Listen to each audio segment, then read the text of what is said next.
Customer আপনার বাড়িতে খরচ করেন, তাহলে কিন্তু ফ্রেন্ডস হিসেব করে দেখবেন এখানে 6 লক্ষ টাকা কিন্তু মাঝখানটাতে চলে যাচ্ছে। এটা হিউজ। এই টাকাটা যদি আপনি নিজে বাঁচাতে পারতেন তাহলে সেটা আপনার অনেক কাজে লাগতে পারতো, আমাদের অনেক কাজে লাগতে পারতো। কিন্তু এই অপরচুনিটিটা একমাত্র আমাদেরকে অ্যামওয়ে দেয়। সুতরাং কিছুই না, জাস্ট অ্যাজ এ কাস্টমার আমাদের কাজ হচ্ছে দোকানটা চেঞ্জ করা। সুতরাং ধরুন XYZ কোনো কোম্পানি আছে যেখান থেকে আমি অলরেডি জিনিস কিনতাম অ্যাজ এ কাস্টমার, এবং যখনই আমি জিনিস কিনতাম তখন কিন্তু আমাকে সবসময় MRP পে করতে হতো।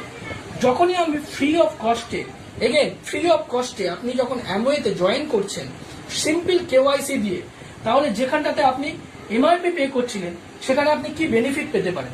আপনি 10% রিটেল প্রফিট বা ডাইরেক্ট ডিসকাউন্ট পাবেন, অর্থাৎ প্রোডাক্টের যা দাম ফেলা থাকবে সেখান থেকে প্রিন্টেড প্রাইস থেকে 10% ডিসকাউন্ট পাবেন। এগেন আবার 10% টাকা আপনার ওই একই পারচেসের উপরে, যে পারচেসটা আপনি এখানে করছিলেন অ্যাজ এ কাস্টমার, আবার 10% টাকা আপনি অ্যাজ ট্রেড